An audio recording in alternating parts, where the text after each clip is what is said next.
This is the BiggerPockets podcast, show 549. So right after her funeral last fall, my husband was like, so it was a dark time for me. My husband's like, what do you dream of? What would you want to do? And I had lost myself again, like completely. And I still don't know who I'll be after losing her. I'm still working on that. And I'm like, you know what? That house that we bought 6 years ago in Fort Collins, I've always dreamt about designing that. Because that was one thing that helped me during grief was design, like doing arts and doing beautiful things. What's going on, everyone? It's Brandon Turner, host of the BiggerPockets podcast, here once again in Las Vegas, Nevada for a live podcast recording. But David Greene is not in Nevada, sadly. He is in California. What's up, David? Not much, brother. I'm a little jealous you're in a 7,500 square foot suite. I'm still here. People who listened to the show a week ago would be like, wow, Brandon's been there for a week. No, we are recording both these episodes in one day, which means I still don't have a voice today because I lost it yelling in a Nashville bar last couple of days ago. So anyway, today's show, speaking of, I don't know how to connect that to Nashville bar, but speaking of great shows. We've had a lot of them lately, and today is just another phenomenal one in a great line of shows here on the BiggerPockets podcast, the show where we teach people how to invest in real estate so they can obtain the ideal life, or at least a more ideal life than what they maybe have right now. So in other words, we're going to teach you financial freedom. We're going to teach you literacy, how to set goals, all that stuff. And specifically on today's show, we're talking with a good friend of mine, Maria Friström, who's actually here in Vegas. And we were sitting down chatting with her about how she got into real estate, her ability to do it from a very long distance, when you'll hear more about that because she is not actually from America originally. You're going to hear about a really heartbreaking and also inspirational story. I think it was the first time in 549 episodes that we've had, that I've cried and that a guest has cried. So that's a new thing today. And you're going to hear a lot about financing and more. So all that and more to come. But first, let's get to today's quick tip. Yeah, my voice. I can't do the highs. That's like when I lose my voice, which happens every time I go to a conference, I lose the highs. But today's quick tip is brought to you by David Greene. I'm throwing it on you, David, again, one last time.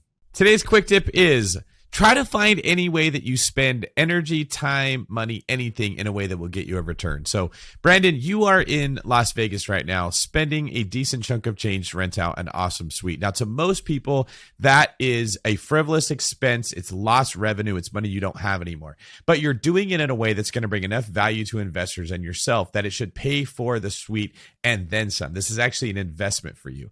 So you don't have to deny yourself of everything you love. You don't have to spend every single day avoiding that cup of coffee you want to try to save up enough money that in 12 years you can finally get the car payment. There's actually a way to get the things you want in life and make sure that they earn you a return. So try to train your brain to look for, if I spend this money on something, how can I make sure that I get a return back on that? All right. That was a good quick tip. That kind of reminds me when I moved out to Hawaii. A friend told me, I was like, well, it's really expensive there and taxes are high. He's like, listen, when you're in that environment, when the good weather and you're happy and there's people coming all the time and like there's awesome people visiting, like, do you think you could earn more than what you're paying in taxes to live in that state? And I'm like, oh yeah, probably. And it's totally been true. So that's a good example. Great example. Now I think it's time to get into the interview with my good friend, Maria Friström. Maria, welcome to the BiggerPockets podcast. How you doing? Thank you. Thanks for inviting me, Yeah. Especially after I totally insulted you the first time we met. Did you? Yeah. I don't remember this at all. I knew you wouldn't remember. So it was 2 years ago in Nashville, BPCon, first one around. And I end up at a dinner with you at the same table. And at this dinner, you like quite vulnerably, is that a word? Yes. In a vulnerable way, yes. share something about you. And that is that you hate your voice. Okay. This is true. So, this is true. Especially when I lost it because I can't talk. Fast forward the day after you have your keynote and after you come up to me and you're like, all right, so what do you think? How did it go? And I'm like, well, it was great. If only your voice wasn't so terrible. Yeah. And I mean, what You're a horrible person. But you laughed because I knew you would laugh. And you know what that led to? Me leaving the BiggerPockets podcast. It all started then. That was when the journey started, wasn't it, David? I told you that day. I said, today, I'm gonna give my 2-year notice on the podcast, and that's how it all ended. It was your fault that I'm leaving. So if anybody's wondering why my episodes are coming to an end soon, now we know. Sorry, guys. It's okay. You know what, Maria? That was karma coming Brandon's way, and I appreciate you being the delivery system for that, because the first time that Brandon and I hung out, we were actually in Canada, and we sat down, and he said, there's a lot of things you got going for you, David, but you really need to lose some weight and learn how to dress. That was I did not say that. He denies it to this day. I did not say it that way. I simply said if you didn't wear pajamas to a millionaire club, you might build some better relationships or something like that. But you like to hear it up straight. You don't like to have yes men around you, David. Yeah, that's why we became friends. I I like this guy, but he did call me fat and slovenly dressed. So I do like that you gave Brandon a taste of his own medicine for me. And ever since then, he's probably developed a little bit of class when he's delivering his insults. Yeah, maybe a little bit. Well, anyway, thank you for coming today. I do feel a little weird for those watching the YouTube version of this. It is very rare that I am looking shorter than the person next to me, and even more rare when that person is non-male. And non-male. I'm going to start using that. That's good. Non-male. You are tall. You're not actually as tall as me, but you sit way more upright than I do. It's my ballet background. There you go. All right. So let's get into your background, but not your ballet background. How did you get into real estate investing? I'm kind of a monkey. I've been all over. I've lived in 4 countries and worked in 4 countries, over 3 continents. I've changed my career. Monkeys travel a lot? Is that? Yeah. The monkey gym, It's like the kids' kind of career nowadays. Like they go from one job to another. Okay, I got it. I got you. So I've changed my career majorly 3 times before I got into real estate investing full time. What else did you do? So I've done physical therapy in Finland. I've been a golf coach in Hong Kong. I do not play golf. That's a story for another time. And I've worked at a brand experience agency in Stockholm, Sweden. And the last job that I had was I worked 5 years at a comms agency. That's a creative communications agency in Silicon Valley in California. And it was a job. I got to work with such amazing people, super smart, some of the world's biggest brands, thought leaders, creatives, and I loved it. But then one day in 2015, I found myself in the massage room of that company, and I'm stuck to this machine that's just sucking the beauty and the glory out of me. And it was a breast pump. So I'm sitting there and I have a tube top on that's like a hands-free type of thing. Yep. I don't know if you've seen it anywhere. Sure, I've seen them. Right? Yep, so I'm able to like type at the same time because I couldn't take 15 minutes off just to do nothing. Yep. So I'm sitting there. You got to be productive. Yeah. So like milk's flying everywhere. It's on the computer. And I'm like, at the same time, my 5-month-old baby, he's at some sort of $2,000 a month baby kennel. And I'm like, what am I doing in this jungle? Yeah. Right. So at that moment, I had bought my first property at that point, but in the US. Okay. Yeah. So that was the defining moment where I'm like, okay, I need to do something about my freedom, and real estate is the way that I'm going to go about doing that. Yeah. Okay. Where'd you buy? Was that just a house you lived in then? Well, no, that would be too easy. That would be too easy. So, to give you a little bit of background, my husband and I, we both come from like very regular families. He's number 5 out of 10 kids.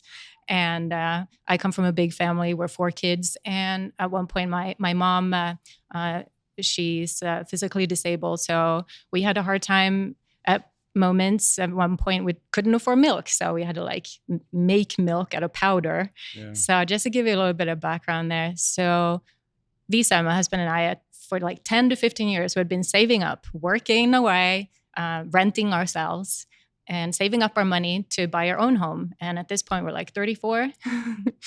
And so one day I'm like, hey, honey, instead of buying our own home, I'm going to buy this house, sight unseen, in this place called Fort Collins, Colorado. And we lived in California. And we're going to put all of our savings into it. Is that cool? Why Fort Collins? Why'd you pick that? So it all started with, I had a financial advisor that I got through work who's amazing. Thank you, Josh. He advised me that you're getting killed on taxes. You need to do something about that. And he had some properties in Fort Collins. And so I looked into Fort Collins. So I did a few things. I did my due diligence. I'm like, is this a place that people like to live in? And it hit like all kinds of top 10 lists. Best place to retire. Yeah, happiest people. Yeah. Yeah. And definitely had like, what do you call it? Like positive people are moving in more than moving out. So it's a growing place. There's a university. And do you know that's where I met Heather? Was in Fort Collins. That's right. I think you've told me. We met and we went on a date. Our first date was to Big City Burrito, I think it was, in Fort Collins. It's like downtown by the I haven't been. It was cute. Anyway, keep going. So Fort Collins, magical place. Magical things happen in Fort Collins. So basically, since I lived in California, I had gone there just randomly for business. Went to Denver. I extended that trip. Went to Fort Collins, and I met with a realtor. And he helped me look at some properties. So, it sounds so easy when I'm like, and then I just bought this property, like buddy bought. But it took, I think, a couple years before I actually put something under contract. This was it 6 years ago? The market was hot. I bought it from a investor who was exiting because he thought it was too hot. But I wasn't even on the train. Yeah. So I'm like, this is a deal for me. It cash flowed a little, like $100 a month, but I saw the potential. And for me, like number one was tax reasons. Yeah. So I bought it sight unseen. But that was like the number 5 property that I put offers on. So it was a hot market back then too. What was the hubby thinking at this point? Well, you know what? At this point, I think he was too busy with his work and his career that he's just like, you know what? I think I trust you, and I'm a little afraid, but okay, let's do it. That's cool. Yeah. Can you share a little bit about? You said you bought it for tax purposes. How that worked out?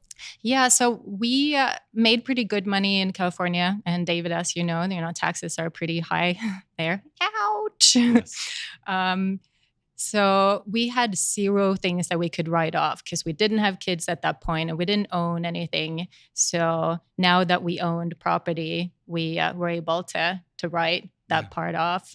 Yeah. Yeah. There's a lot of benefits. I mean, I know people who deliberately just buy real estate just to offset their taxes. In fact, I was talking to a guy the other day who makes a ton of money online, and he's also a real estate guy. And he said he just works backwards every year to buy the amount of real estate needed to make sure his tax bill is 0. Like, it's the whole depreciation. Do you? Yeah. Yeah. So I I focus. Yep. That's funny. Yeah. I do spend a lot of time on tax optimization and being smart about that. So I actually got a refund this year. Yeah. Wow. Look at you. Yeah. It's weird. I know. When I was like not buying a lot of real estate, this is like 4 or 5 years ago, I was just making money from BiggerPockets, book sales and whatever else. And then, there was like a year I didn't buy hardly anything. I had like $100,000 tax bill or some crazy amount like that. And I was like, this is nuts. And then like now, ever since I started really heavily 3 years ago buying a lot of real estate, now I pay 0 taxes and make a lot more. Which again, that's the thing, David and I, David, you've been stressing is we don't want to tell the world that. We want to keep that secret. But this is like an investor club. Yeah, you don't get the rest of the world listening to this podcast. So it's okay. This clip will not go on social media because we do not want the world to know how good this is. It's more so that I don't like it being portrayed like we're gloating that we don't have to pay taxes, that you're actually acknowledging that there's work and risk that's going into this. And the trade-off is you can avoid taxes if you do it right. Yeah. And can I add to that, David? I believe it might have been Ryan Holiday who talked about that. He's trying to change his mind about taxes, that he actually enjoys paying them. And that's one thing that I worked on. So even though I try to optimize them, I still try to find joy in paying it, especially in Finland where you say where it goes, where you actually get, free education and healthcare. And especially in the past couple of years, I've, used the ambulance a couple of times and just giving birth is just something that makes you appreciate that. That makes sense. Yeah. So what happened after that? You bought that first property. Where'd you go next? Yeah. So after my lactation epiphany there in Silicon Valley. Maybe that's the title. That's the title of the episode. The lactation epiphany. That could be your book. You could write a book and call it that. Can you? Do you want to write a book with me? We're going to write a book called The Lactation Epiphany. What about like lactation imagination? How my mind was open during this event. Yeah. That sounds like a band. Yeah, it kind of does actually. It's like Imagine Dragons, but anyway, keep going. All right. That's my son's favorite band. Is it really? Yeah. So after the lactation epiphany, we moved back to Finland. Okay. And that meant that I had to quit my job that I loved and made good money from. And all of a sudden, I find myself in the burbs of Helsinki. I don't want to say jobless because being a mom is hard work. So I was incomeless, and I have an 8-month-old, and I was pregnant again. So it was lonely. I felt so lonely, and I kind of lost my identity because I had that tied up in like the identity in diapers. Yeah. But it was tied to, my identity of being like the account manager at this blow and driving my fancy car and eating out and like the catwalks and like, so I'm like, ugh. So I had to make up for it. So quickly I'm like, all right, real estate investing. All right, that was my plan. I'm going to do it. So I started doing it from the money standpoint. I'm like, I'm going to make as much passively through real estate that I did through my job to make up to make up the salary. So I started hustling, and in a couple of years I built a multi-million. Sounds so much better. But it was multi-million-dollar. Yeah, okay. Like a $2 million portfolio at the same time as I had our second and third baby, and I started a real estate investing company during that time as well. And have you ever seen a hamster wheel? Sure. But like the hamster's dead, the wheel's turning, but the hamster's dead. On the outside of it? Yeah. Okay, so I was like, wham, douche, wham, douche, wham, douche. I just going the motions, and the kids were in daycare from like 8 to 5, and my husband was traveling 150 days. And I'm like, dude, I got some level of freedom because I had a pretty nice portfolio and we did well, but I had completely lost it because I'd built the job for myself. Yeah. So I was kind of miserable again. Yeah. All right. So before we go to the next phase then of how you maybe solve that, maybe you didn't, we'll find out. Stay tuned. But first, a word from our sponsor. I'm just kidding. No. So what was this portfolio like? I mean, you bought, where was it at? What were you buying? What types were you buying? What made up that $2 million? Yeah. I started buying in Finland. Okay. Right. So that was a brand new market for me. I hadn't lived in Finland. So I was born in Finland, but I only lived there 5 years. And then my family moved to Sweden. So I knew nothing. Yeah. I had no network. I hadn't lived there for 10 years at that point. And so I started looking into, I read a ton of books and did what they told me to do. So one of the things they said was, buy apartments in good places that are small and rentable. And I bought my first one in a satellite city to Helsinki, like a downtown. Okay, yep. Yeah. And, I was an incomeless stay-at-home mom at this point. So going to the bank was interesting because an awesome candidate for getting a loan, not. Yeah. How did that go? Like, I mean, like what are loans like to buy in Finland? I know that doesn't benefit most of our audience, but I'm just curious. Like, what is it like to get a mortgage? What kind of loans do they give? Like, what's it like? Yeah. So it's kind of the same as here. So even though it's a very different market in many ways, like the principles are the same. And even when it comes to banking, the one thing that will piss people off that I do have to mention though is two things. Closing can be done in like 2 days in Finland. Really? Yes. Wow. We don't have like all that paperwork. The other thing is I pay like 0.7 like interest rate. 0.7. Yeah, for 20 to 25 year old. That's incredibly low. Why?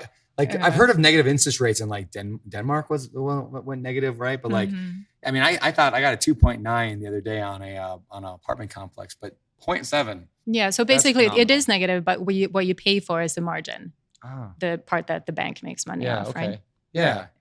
Crazy. Is that just because they're trying to get more people to buy? Is it just an incentive to get? So the government keeps it really, really low. Yeah. So, and it's not just a Finland thing; it's a Europe thing because the Finnish banking system is driven by the European Central Bank. Okay. Yeah. So you buy these properties. So what did you end up? Did you save up the down payment for them, or did you get a little more creative? Yeah, I had to get creative, right? Because I didn't have my job anymore, and so I started consulting those ones. So I got a little bit of income from that. Started consultancy, and then I pitched it to partners. So I've gotten money in 3 different ways that I can go through a little later if you want to, but this was number 1. So I knew that I needed, was it 20 or maybe in dollars with $30,000. So I pitched it to my brother and to my husband. But my brother sees me as this like surfer girl who calls him from Bali 20 years ago going like, hey dude, I'm all out of money. Can you send me some? That's how he remembers me. So I'm like, how can I change that belief? So I spent a while to think about, okay, who is he? Who's my husband? And both of them they've got good jobs, but they're engineers. Mm-hmm. So I'm like, I'm going to talk to them in their love language, which is Excel. Yes. So here's what I did. I created an Excel and it was massive. On one side, my brother also invests in the stock market. Okay, yep. So on one side, I put his return. I took like, all right, so if you invest in the stock market, here, the average return over a few years is this, or like even just an index level return. And I pulled that over 5, 10, 15, up to 30 years. On the right-hand side of that, I showed what he would be making if he instead invested that money in me and my real estate investing. So calculated, used some metrics like appreciation and obviously the use of leverage, how that impacts the cash flow and inflation and that sort of thing. So I had a few things that I added in. So instead of saying, hey, dude, can you lend your sis $20K? Yeah. Which is how most people treat it. Like, which is how, right? But I'm like, this is a business acquisition. Yeah. So I pitched him not as the sister or my husband as the wife, but as like the business owner. Business person, yeah. So I showed him, here's how much more you'll be making with me. Yeah. As opposed to. That's such. What I want to pull out here is just this important idea of like love languages, right? Or like certain people, like there's a book called the 5 Love Languages, right? And some people respond different ways. Like there's like physical touch and some people like gift giving or receiving gifts. And there's like different love languages when it comes to relationships. The same is true for when you pitch an investor. Yeah. Like any meeting really. Yeah. Any meeting. Like there is a way that people want to receive information and a way people want to deliver information. And so knowing your investor, knowing your audience, like you said, they're an engineer. They like Excel. They like that data. And so that's a great way to pitch it. And then if you were talking to somebody that was not that side, which I would guess that, I don't know, 80% of people are probably not that way. I would guess, right? That if you're not an engineer or a math nerd, you're probably more of a show me some pretty charts and colors and graphs. Yeah, it makes people feel really good, which is why one reason on the BiggerPockets calculators, we do both, right? We have like the bottom would have all the details, but the top, it's like, here's pretty colors. And it sounds stupid, but like either way, when you appeal to somebody in their love language or their investing language, I don't know what you name for that, their cash flow language, then your chance of getting a deal accepted or a partner brought in is just so much greater. And it's like that, how you do anything is how you do everything. Yep. And so you put the effort in to even learn how they respond, how they react, but also to actually know your numbers. And then they're more likely. So I'm guessing the end of the story there is he did, like your brother brought some cash. Yeah. Okay. I got both of them on. And later on when I started the LLC or the investing company, they both came on as partners in that as well. Okay. Yeah. And this applies to, any partners you bring on. Like it doesn't have to be family, it can be, but I think it's even more important for family though to treat it that way. Yeah, I was just going to say, so if you're listening to this and thinking like, well, I don't have a husband or a brother that has good jobs or money or whatever.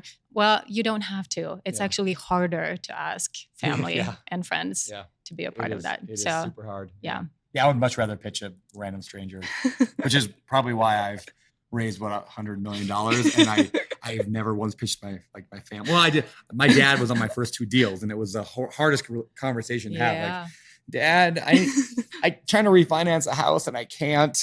Can I put you on the mortgage and then we refinance it? And he was cool with it, and now he's got his retirement like padded because of it, so it was good for him. But that's an awkward conversation with family. Yeah, it's a lot easier with friends. One thing that I do, a tip I've shared a number of times, but it's always served me well, is instead of directly asking people, because I'm like a high I don't like to be rejected. I kind of do the passive aggressive way, right? I'll be like, or the passive way, I'm like, hey, do you know anybody who would be interested in landing on this? Ew. And it gives people that opportunity to be like, actually, I might be interested. Yeah. But if they don't, they'll be like, no, I don't know, I'll keep an ear out. And then you know that they are saying no, but you don't have to have the confrontation. So that's a non-confrontational way to raise money that I've used. But I like that tip. Yeah. Thanks. Yeah. All the high eyes out there just had little light bulbs pop over their head. That could work. Well, that's also why I would always tell my tenants I was a property manager. It's a true statement. I was managing the property. I was a property manager.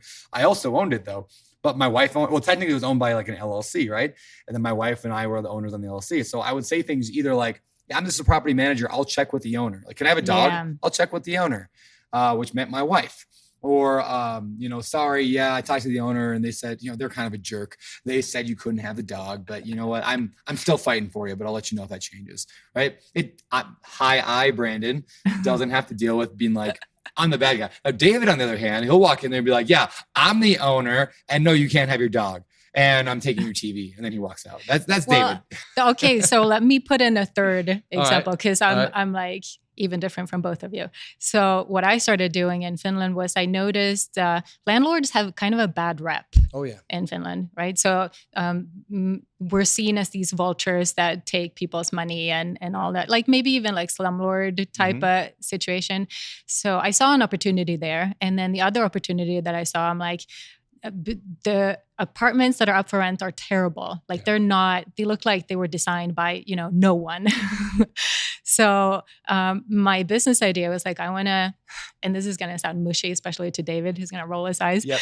I wanted to create homes with heart and do landlording with love. Oh, so I like it. See? It has a ring to it. Does. So that's good. So what that means is, so I'm actually really open and tell about, who owns this apartment and who we are, and tell a little bit about us and our family and cool. kids and like all that. So yeah, but That's cool. It comes with the hard parts. Yes, it does. It does come up. That's when you just, my husband said I can't. Like my wife says I can't. Yeah. All right. So let me interject real quick, ahead, please. Before we move on. If no one knows what we're talking about when we say high eye, look up on BiggerPockets DISC profile, DISC. I wrote an article for BiggerPockets that describes, it's a personality assessment that talks about the dominant traits in someone's personality. Do you want to run through it just the quick? What does each one mean, just so people are aware? Yeah, so they all relate to a component of a personality. We all have them, but in different people, they're in different amounts. So your D score is your decisiveness or your dominance. That's how quickly you make a decision in an environment you've never been. These are the people that my D score is very high, that are comfortable being in environments that we haven't been before and making decisions. But we often act like bulls in a china store. That like I can hurt people's feelings without even knowing that I did it. So that's what D traits are known for. I scores is your interactive score. This is how much you like being around people. They very much want to be liked. They're typically your social butterflies. They're the ones that everyone loves. They like to have fun. They make everything nice, but they can be a little more sensitive towards rejection, and they're often not as analytical Just a tad. by nature. Right? So eyes are the china that my D tends to break when I get around. Like those are people that I can clash with if I'm not careful. Your S score is your stability score.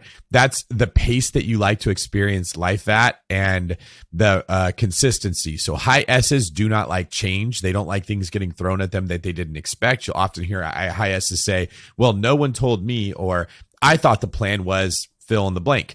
That's another one that D's will often clash with because I can change my mind 4 times in 30 minutes about what we're going to do. And that can be very difficult to S's who are getting used to what the plan's going to be. They tend to be the most loyal people that you'll ever work with. They don't like conflict. They tend to smooth everything out, and they don't speak up for themselves as often. So S's will take abuse and take abuse and take abuse. And then finally they just snap and you're like, whoa, where did that come from? But they were like, it's been 3 years. Yeah, I'm a high IS. Like I'm high I, high S. So Brandon isn't going to tell me if I'm doing something that irritates him. He's not going to want to upset us, right? So knowing that, I have to proactively dig with Brandon and say, hey, have I pissed you off lately? Or what am I doing that's irritating you? And like, yeah, it's not anything that, okay, there's something there. I got to go a little bit more. Well, I got you, David. I'm ID. So I'm like, yeah.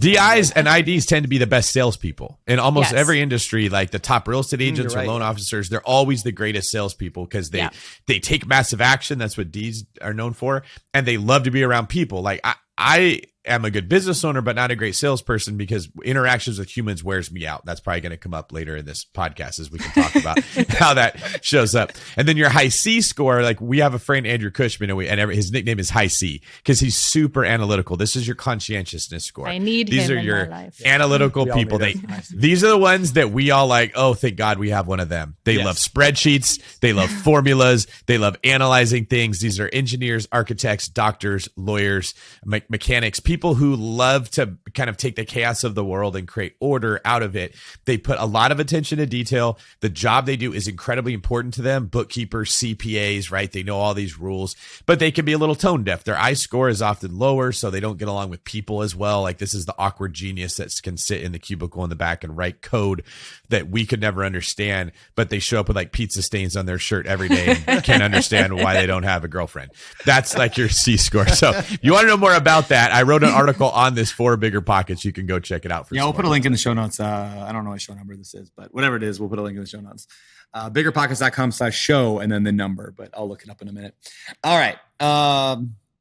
Let's move on. So you said here you built this portfolio, but now you're like still working a ton to manage all these properties. What came next in your story? Yeah. So I had lost the freedom, right? I was working away, and it was because I was afraid of giving up control. Yeah. Right. Yeah. And been there. yeah, your story jives with me. So then 2020 happened.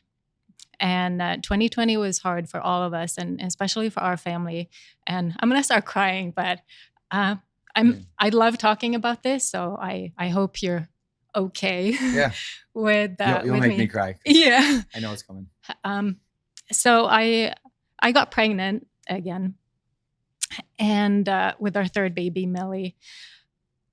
And pretty early on, we found out that it was a high-risk pregnancy. So I couldn't be building stuff anymore because I used to DIY. Yeah. I was going to say shiz. So I used to do everything myself. So for the first time, I had two massive projects going on at this time, my biggest flip and another project. So I had to hire it out. So my friend Jenny, who's a GC, she took both projects on fully. And I needed to spend time with Millie. So she, early on, they thought that she might have something called trisomy 13. But then in the middle of the pregnancy, I didn't want to do the test to find out, but in the middle of the pregnancy, we found out, it was confirmed that she did in fact have trisomy 13. And for you guys that don't know, that means they don't live long. Yeah. So they told us that she would probably make it for a few weeks. So we were expecting her to come. So I spent a lot of time just focusing inwards and pausing. And in October, she was born, and it was a beautiful day, but also the hardest day of my life because her heart wasn't beating anymore. So Millie was stillborn. And she was supposed to be a rainbow baby. And for you guys who don't know what that means, it means the baby that comes after loss. Because prior to Millie, we had lost 3 babies at earlier stages. And one of them was an ectopic pregnancy that almost took my life. So it had been a couple rough years. And for the first time, I needed to be brave for Millie to give her a chance. And she made us. So right after her funeral last fall, my husband was like, so it was a dark time for me. My husband's like, what do you dream of? What would you want to do? And I had lost myself again, like completely. And I still don't know who I'll be after losing her. I'm still working on that. And I'm like, you know what? That house that we bought 6 years ago in Fort Collins, I've always dreamt about designing that. Because that was one thing that helped me during grief was design, like doing arts and doing beautiful things. So, because I was on maternity leave and I didn't have a baby. So my arms, there's this thing called empty, what's that called? Like empty, not an empty nest syndrome, but an empty arm syndrome.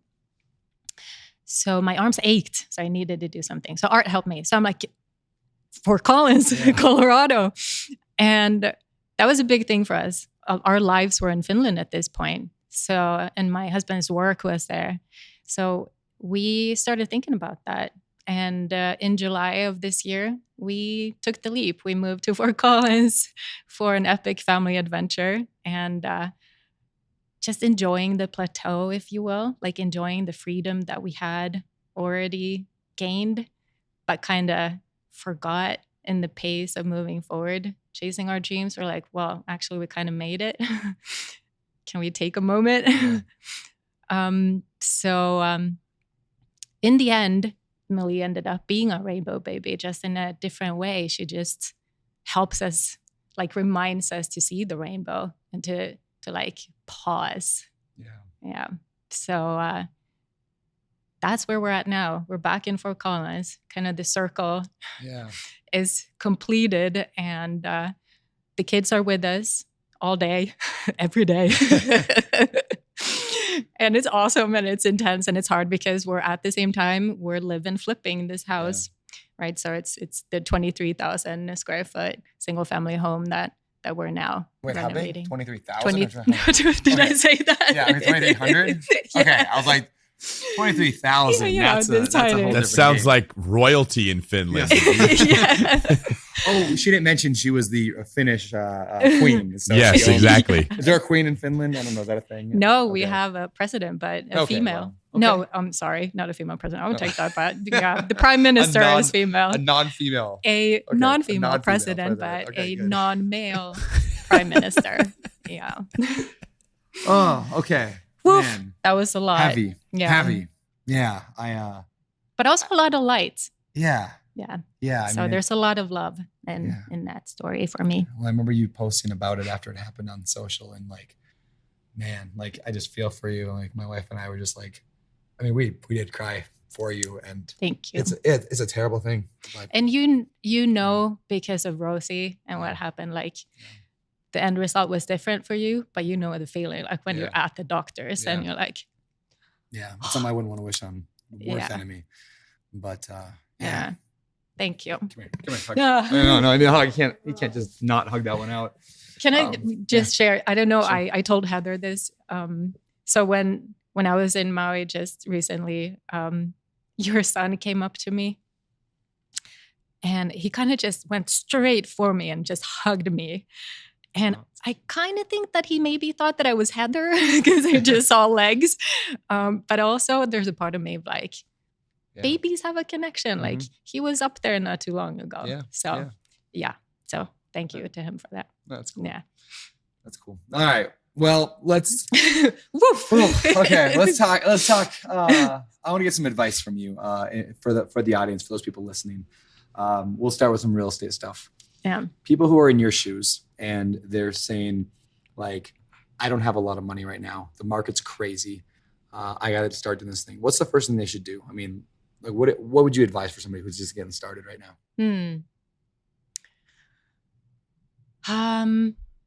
I had the pleasure of working with J.J. Abrams in Silicon Valley, and he's legit.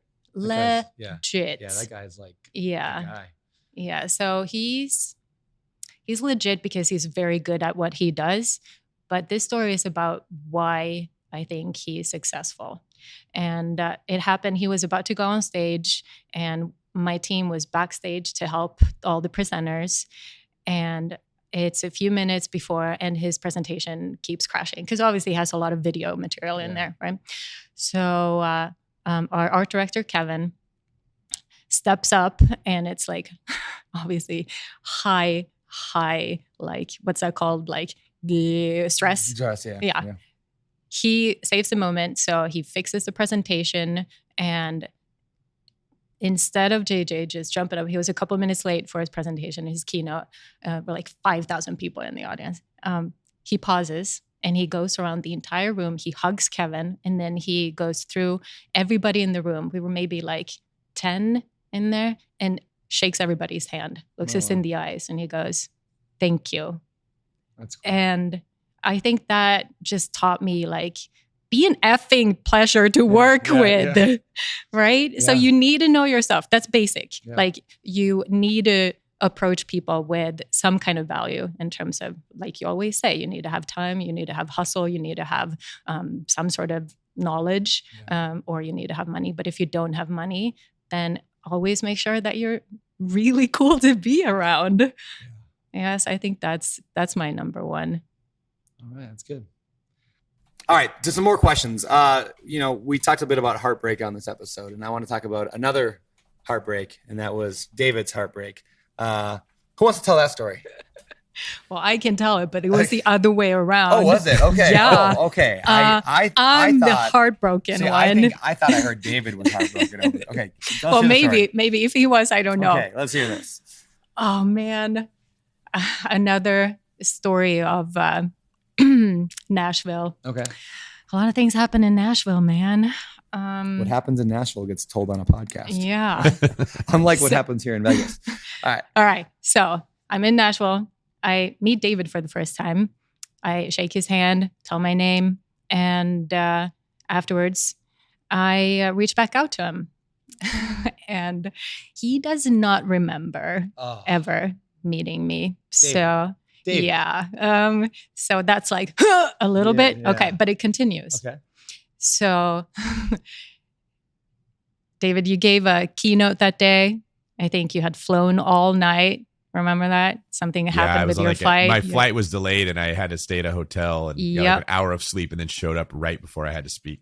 Yep. So me, the kind person as I am, reached out to you and I'm like, okay, it was great meeting you, David. I used to work at the world's leading presentation agency in Silicon Valley. Do you mind if would you want some pointers and some feedback on your keynote presentation? And you, as a person who loves to grow, you're like, yeah, I'd love to. So I'm like, David responded. Oh my God. So he doesn't remember. That's fine. But he responded. So I type up this essay to you of like all the things like, here's, this was great. Here's something you can work on and blah, blah, blah. Crickets. And my husband's like, dude, what did you do? You just ruined your career. Yeah. Like you're blacklisted from everything from now on. And I'm like, oh God. And here's the part that you don't know, David. And nobody knows really. So I don't hear in a few days about this. I'm at my friend's Lena's in Stockholm, Sweden. And I have the day you actually write me back is the day I have found out that the baby that was expecting then in week 10, the heart wasn't beating. Oh. So I'm crushed and you respond this day and you say, Maria, do you remember what you wrote me? It's okay if you say no.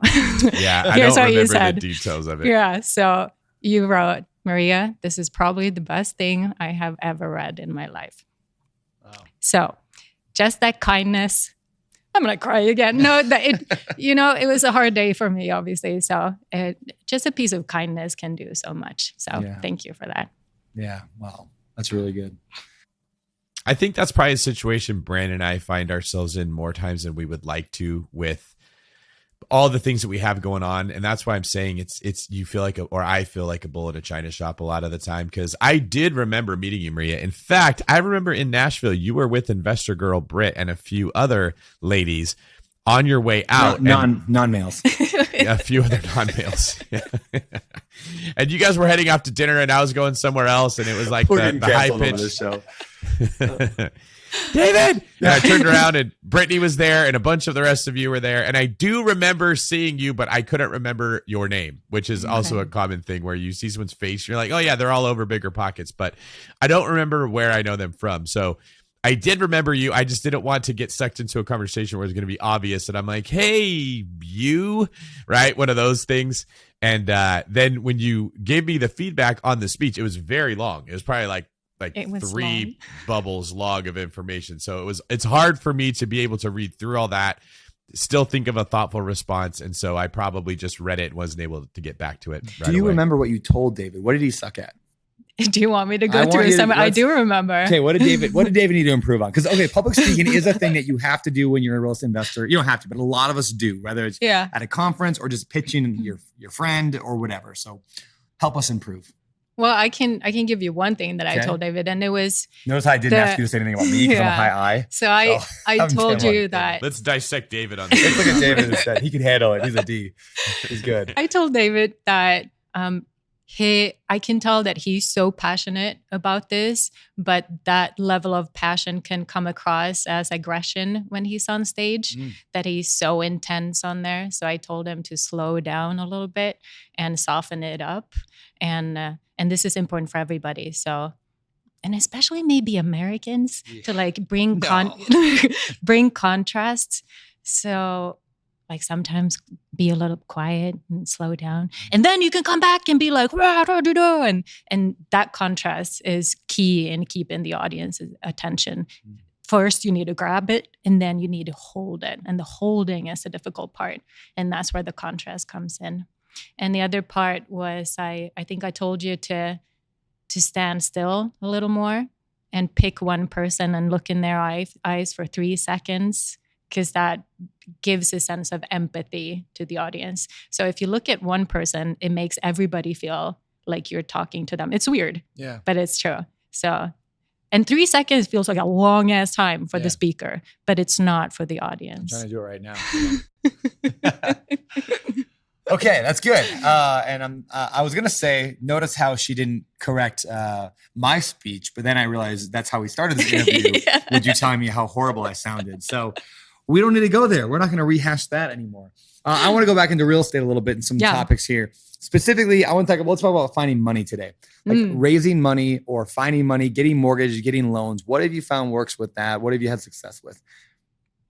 You want to get into my sweet 4 steps of getting a loan the Maria way? Do you have a little trademark on that? I hope you do. You have a jingle and a trademark on it. I can work on the jingle if you work on like the what's that called, the abbreviation? Or I can like, do the acronyms. Yeah, I'm pretty good at acronyms. And Dave will give you an analogy. Yeah. It'll be perfect. All right. So you got the jingle. I got the acronym. Okay. What is the four? All right. So this is how I secured a $550,000 bank loan for a newly started LLC with no income and as a stay-at-home mom. Okay. Boom. And it's something that everybody can do. Number 1, I'm going into the bank. Bring your baby who's 10-month-old, and then forget that you bring that baby. So I'm pitching. I'm so into the pitching. My baby Stella is like under the table, and when I'm done pitching, I look under, and she has ran havoc in my purse, like all of my stuff. There's food everywhere. Even, what do you call it? Like a feminine pad? Yeah, like so she's ripped out a feminine pad. It's like stuck to the banker's shoe. And he's like, is this yours? Like awesome. Super. So start with that. I can do that. Yeah. Number 2, here's where we get into the real stuff. All right. Number 1 was bring your 10-month-old baby and forget you. Okay. What's the second one? Number 2, and you touched on this. Okay. It's, you have got to get to know your audience. Like put on what's his name? Magnum PI. That's put those reference. Pants on. I don't know. I'm not that old. Right. Okay. So what are they like, the person you're talking to? So for me, what's a banker like? I asked around people who had worked with him before. I stalked his Facebook. I saw that he had kids. I saw pictures of them. Like I knew that he would be okay with me bringing a baby in there. He'd have empathy there. So what keeps him up at night? Well, when it comes to a bank, it's always risk. How can I mitigate that? So I came in with like a 20-page business plan, and a huge part of that was a risk mitigation plan. All right, what's my exit strategy? How do I get around like a market crash? Well, I buy under market price. And so I had like a few key things. And how can you solve their problems is a big one. And how can you make them shine? And I love the way you talk about this, David, in your Burr book. You'll go into like specific details when it comes to a bank. Is it a small bank? Do they need more liquidity to be able to give out more loans? Do you have a friend with money that can start saving there? Can you start saving there? So I opened up an account with them, even though I didn't need it. I started putting money in there every month. And also I'm like, what's a KPI that he gets measured on? Probably selling a lot of other crap. So I'm like, I bought everything. So he's like, here's this thing. I'm like, I get it. Yes, give me. So I spent like maybe, I don't know, $100 or $1,000 on just, buying all the extra stuff just to make him look good.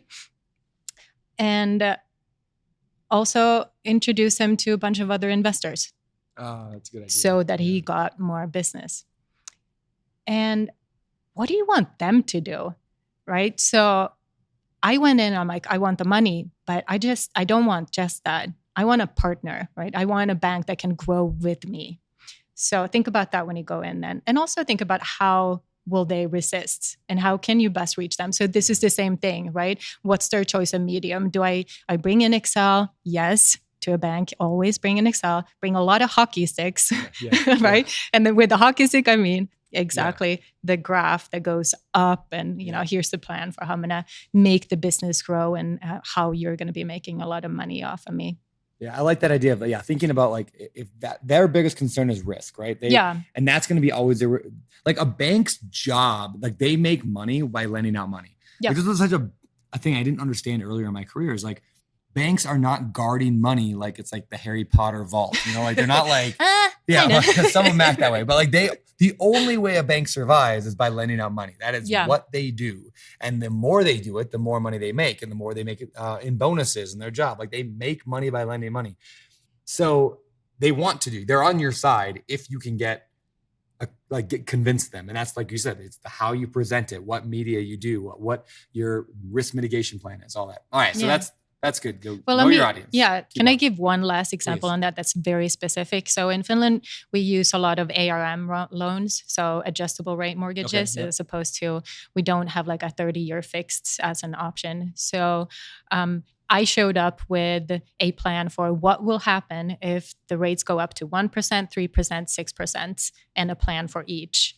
So I think that's one thing. If you do use ARMs or, any other type of risk scenario that you're in your market, come with a plan for each of them. Very cool. All right. What do you got next? Sort of ties back to the DISC model. We should highlight that. Yeah, it does. Yeah. You want to present information to other people in the way that they value. So an Excel spreadsheet that shows risk mitigation is very powerful to a high C who's looking at that. And that's probably your decision maker. Like bringing their favorite kind of bundt cake isn't going to be as big of a deal to a high C as to the high I, who may be like the sales rep that gets you the meeting with the high C. So tailoring your approach to the values of the person you're talking to will always get you further than just doing for someone else what you would want done for yourself, assuming everyone's like you. Yeah. And also maybe to challenge that a little bit, David, or add to it is even though a person is driven by data, all decisions are made through an emotional connection because that's the part of the brain that drives us. So even though you don't think that, and that brings us to number 3, define how you're going to transform the audience. And that includes how they feel about you, right? So everybody, when you come into a room and you're about to pitch or have a meeting or whatever, they think something and they feel something about who you are. And figure that out. Think about that. What do they think about you when you walk in? And what do you want them to think when you head out? All right. So to give you an example of what I did, I was pretty sure they're going to look at me and go like, all right, oh gosh, this is a brand new LLC.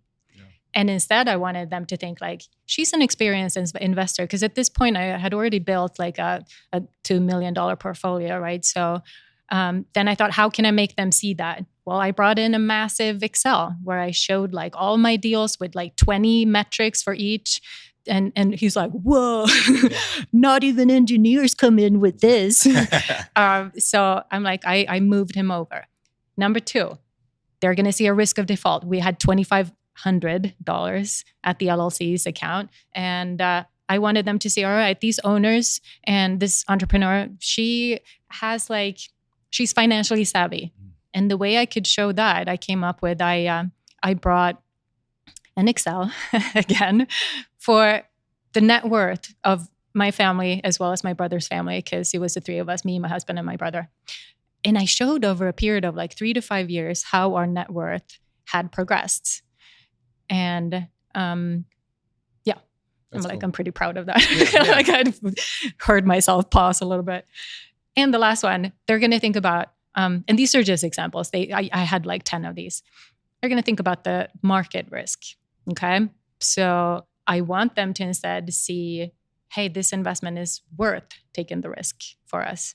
And the way I did that is, like I mentioned, I had the risk mitigation plan and the business plan to kind of all the questions that we'd have asked. I'm like, well, that's page 5.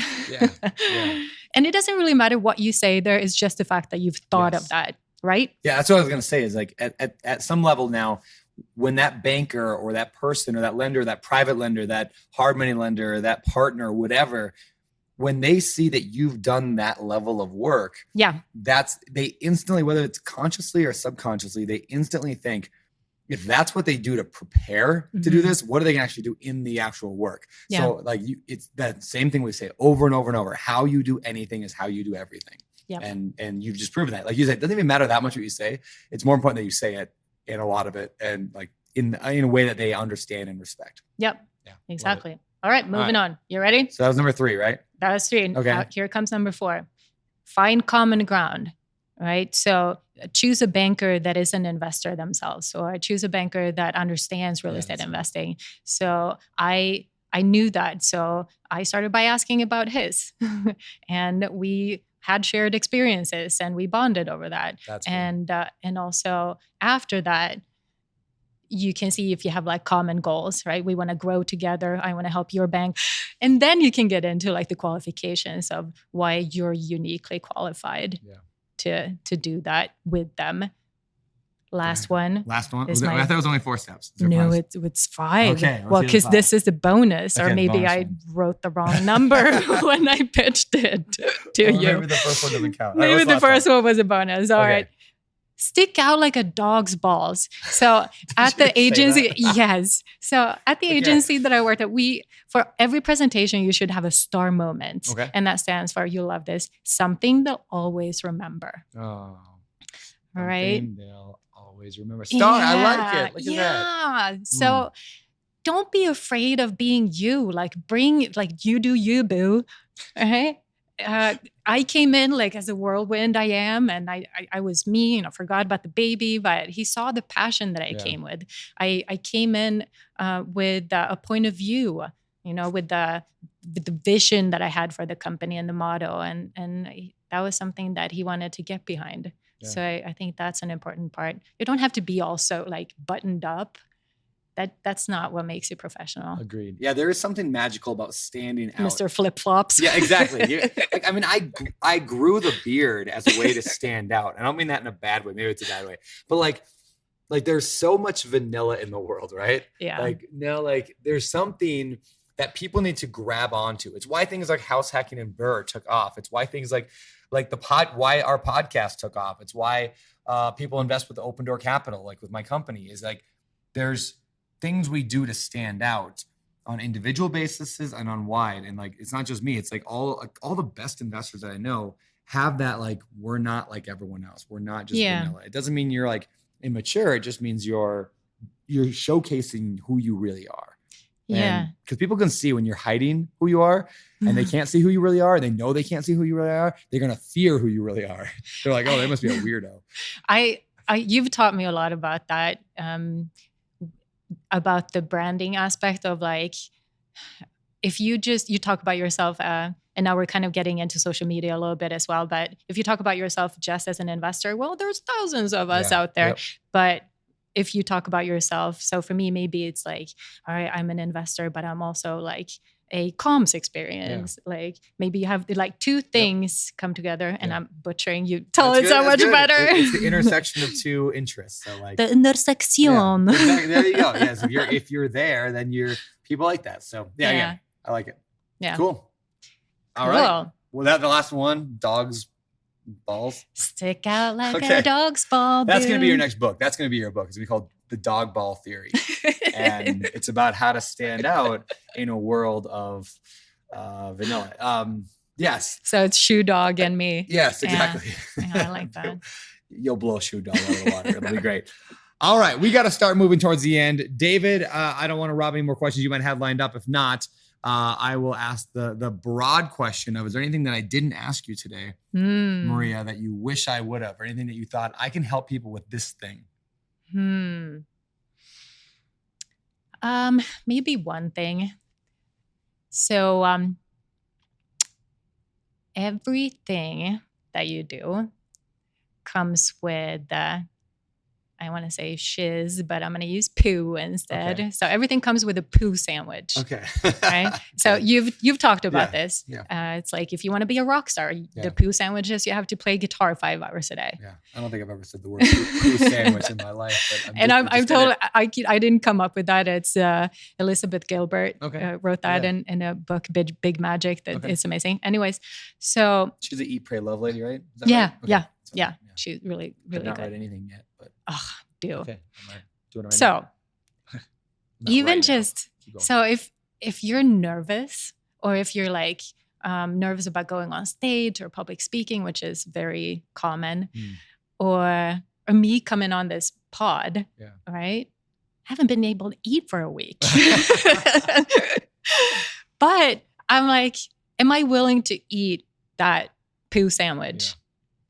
Because I love performing. I love teaching people. I love being on pods and entertaining and making people laugh, and right. So I'm like, yeah, I'm gonna eat that sandwich. Give me yours. All right, I'll eat all of the sandwiches as long as I get to do this. So I think, like, are you willing to eat the poo sandwich that comes with what you want to do? Really? That's really good. Yeah. It reminds me a bit of what I think Mark Manson, Yeah. right? Yeah. In The Subtle Art of Not Giving a Fudge, we'll Yeah. say. Giving a poo. Yeah, giving a poo. Yeah. He says, like, rather than setting a goal for like what you want, like ask yourself, what am I willing to, like work, like suffer for or die for or whatever. Like he's Who really big on you that. are is defined by what you're willing to suffer for. Yeah. That's what that line is. That's so good. Yeah. Like, Yeah. and that's what at BPCon this year, the speech I gave was on a lot about alignment. And I talk Yeah. about passion. The word passion, like the root word of passion actually means to suffer. That's why we say Yeah. the passion of the Christ. That's why the movie in the term passion of the Christ, it's the suffer. So like, Yeah. I'm passionate about real estate. Well, are you willing to suffer for that? I'm passionate to run a marathon. Well, are you, or are you infatuated with it? Or are you just Yeah. lusting after that thing? Or are you truly passionate? That's the true sign of passion, is suffering. And we have, There's some one suffering. more awesome resource for that. The Atomic Habits. Yeah, Oh, yeah. that's one of my James Clear, so good. one of my favorite episodes that you did. And When he wrote that book, I was so mad at him because like everything in there, I was like, I wanted to write this book. So he just did a way better job than I could ever do. So It was for amazing. you guys who haven't read it, I wanted to. Can I share something? Sure. So for all of you who don't even know what that thing for you is, like if you don't even know what you love, or like what your passion passion is, here are a few questions that he asked in that book that really jabbed with me. So, when are you enjoying yourself when others are complaining? Ooh, that's a good question. The work that hurts you less than others is the work that you're meant to do. What makes you lose track of time? Yep. Where do you get greater returns than the average person? And what comes naturally to you, really? Like, when have you felt alive? Like the that. real you? Oh, I'm like, makes me want to cry. You're gonna like tomorrow. I'm gonna ask a bunch of those questions. Oh, tomorrow. gosh. Yeah, tomorrow, a little goal setting day. We're gonna hit those questions and more. You're gonna love it. Okay, Yeah, perfect. It's gonna be great. Because I love. What's the quote from like Tim Ferriss? He always says like the quality of your life is determined by the quality of your questions. And, like, Ask better questions. Yeah, ask better questions, get better answers. And I really love good questions. I think in the goal setting, like whenever I do any kind of goal setting, I'm always like, I'll ask myself like 100 questions first of like, those type of questions. Because when you start thinking differently, that's when your life starts to change. So Yeah. good stuff. Good Oof. stuff. You're Moving terrible. on, it's time for the Famous for. no voice today. Still, And I missed it completely. oh, I know it's okay. We got a sound guy that comes in there anyway. Time to get to the famous four. All The right. same 4 questions we ask every guest every week, and we're going to ask you now. Do you have a current or all-time favorite real estate related book besides all of mine? Obviously. Obvious. Okay. Favorite real estate book? Yeah. One that impacted the move that we did this year of kind of taking a, what do you call it? Like a Sabbath year? Sabbatical year. Like I'm doing right in a few weeks. Yes. Yeah. Retire early through real estate, Chad Carson. Chad Carson. Yeah. That And guy Chad- is legit. Yeah, Chad made a huge impression on me in Nashville as well. So really thankful for in that book. He talks about, enjoying the plateaus Yeah. and it's hard for me to slow down as high D, high I and high D to slow down and enjoy and not just keep moving. And so true story. So I'm, after BPCon this year, I went to Disney World with Rosie and Wilder and Heather. And it was late one night and the kids were cranky. We're at Epcot Center and we're just like, we need to go find a place to sit down and like relax for a little bit. And so we find this like grassy area, has like a bunch of picnic tables on it. And there's like one picnic table that's like empty. So I go sit down there and we're eating some food that we had. And this other family comes up and sits down at the table too, because it's the only one left. And we're sitting there eating and I look up and it's Chad Carson. No. Yeah, at the same, and he didn't realize I was sitting there. I didn't realize and we're just both sitting at this table. We look up and just like catch eyes at each other of like, I'm like, Chad. And he's like, Brandon. Yeah. So anyway, Chad Carson, Disney World, 2021. It was great. Awesome. We ended up talking for like an hour and a half and the kids played together. He is like the real deal. Like his whole book, like Retire Early with Real Estate. Like he is the guy that's like not like, I'm super ambitious and like, I want to have billions of dollars, but like, he's just like, yeah, I just want a good life. And, that book is all about that. It was a good reminder. Like, have you guys seen Soul, the movie? Yeah. So I've been the little fish for a long time who's like, hey, I'm looking for the ocean. And the older dude is like, well, you're in it. And I'm like, no, this is just water. I'm looking for the ocean. Yep. All right. I'm like, stop looking and see. Yeah. All right. So he helped me with that. Cool. So right. Coach Carson, right? CoachCarson.com is Chad's website. Yeah. Cool. All right, David. Next question. What is your favorite business book? One of my favorites is called Resonate by Nancy Duarte. Have you read it? Never heard of it. So I love new book recommendations. Yeah. Resonate. So she's the one who, she's the CEO and the founder of the agency that I worked for in Silicon Valley. And this book just shifted my take on how to talk to people, how to present, and how to everything that we've talked today about, really about how to make that connection with your audience and how to keep it. So resonate. Yeah, Resonate. Okay. It's a really good one. Also, I'm just really thankful for them taking a huge risk with me, hiring some rando Finnish girl with like a physical therapy bachelor degree, like working at a marketing agency or like a comms agency. So that's cool. Yeah, shout out. All right. Any other books you want to recommend? Is that good? Oh, dude, I have like a list of 50. Yeah. I mean, I know we say favorite book, but you could list more. Just anything about. Oh, you do have a list. I do. I told you, I come prepared to these things. Right. Everything by Brene Brown, just about being vulnerable and about daring and how to do things despite it being scary. Yeah. So. None of this like fearless crap. Like I'm scared all the time. I just do things anyways. Yeah. Like that's what I want to teach my kids. Like that's what being brave is about. That's cool. Like you can feel two feelings at the same time. Yeah. I heard a quote when I was really young that always stuck with me, that you literally cannot have courage without fear. Yeah. And then I remember there was a Marcus Aurelius quote. I'm going to butcher it, but it was something along the lines of the most important virtue to have is courage, because without it, you can't have any of the other virtues. Yeah. So that always stuck with me, that when you're feeling fear, that is not a sign you're doing something wrong. You're not supposed to wait for fear to go away before you do something. It's like you said, have another feeling at the same time. Have courage spring up and be stronger than the fear and take action in spite of it. I also love, and we could do a whole nother episode on just fear, but I love the notice. I love the sense of the idea of like taking fear and being like, all right, we're going on a road trip. You can join. Thanks for being here. I know you're trying to hold an eye out for me. Yeah. You can sit in the back.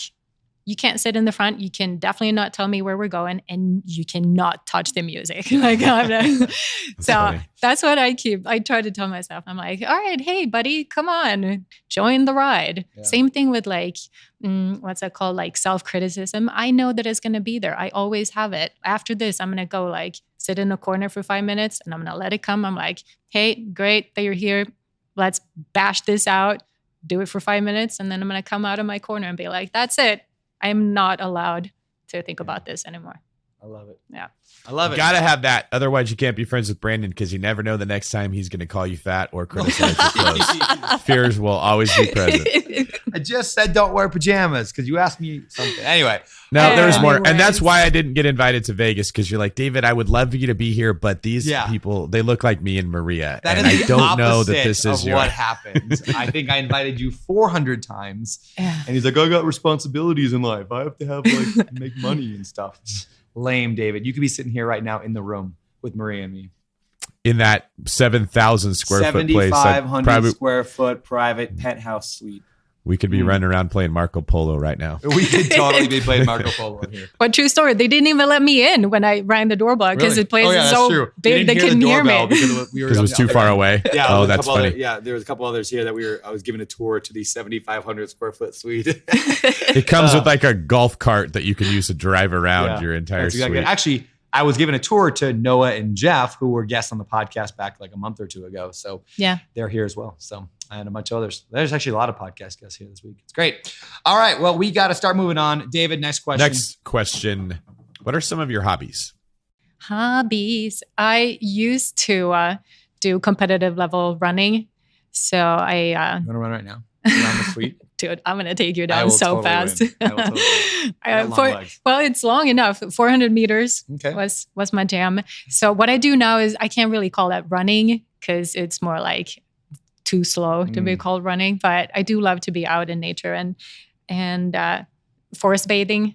What is that? So it's when you immerse yourself in stillness in the forest. It's a Japanese thing. And Ryan Holiday talks about that, I think, in Stillness is the Key. Okay. Awesome Great book.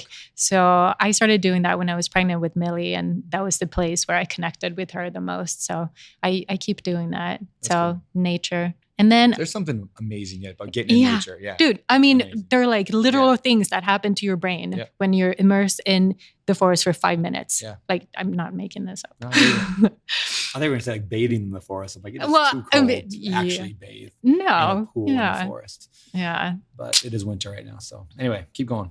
Yep. And then I have this passion for thrifting. And I guess it's, I love seeing potential in things. So glamming up old furniture and designing furniture. I love doing that. I went through a phase in like 17, 18, 19, where all my clothes came from thrift shops. Yeah. And it was just like, I would not wear clothes that were not thrift shop clothes. And some of the best clothes I ever owned were thrift shop clothes. I had one that said Math Rules. And there's numbers all over it.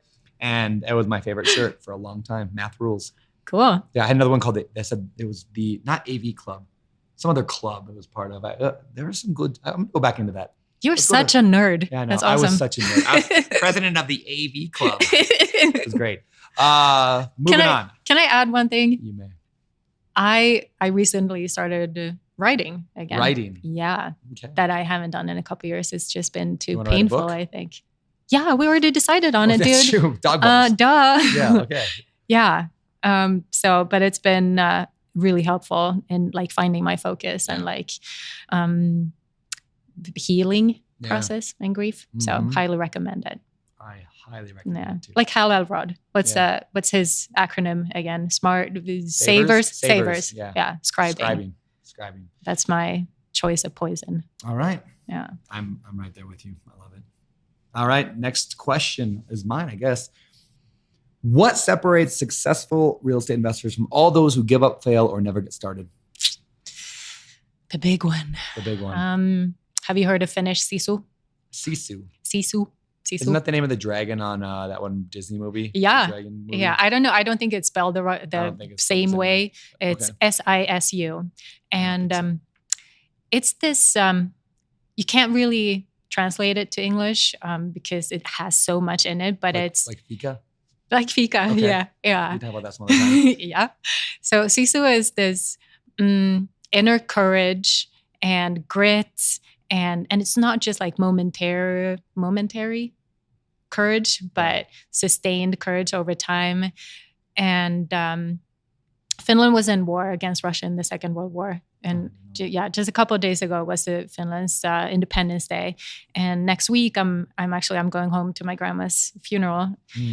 And she was one of the last veterans that were alive from from that war. She was just a teenager when she volunteered in that. So to answer your question, I think it takes different things at different times, right? So I think you need to be curious. I think you need to be open to letting go of control. I think you need to be creative, but none of that matters if you don't have sisu or some level of grit and sticking with it. That's so good. So good. So good. I can't say that much longer, David. You always makes fun of me for being so good. All right, before we move on, fika. Can you explain that one? Fika. Am I saying it right? Yeah. We bonded over fika in Nashville. Yeah. It was awesome.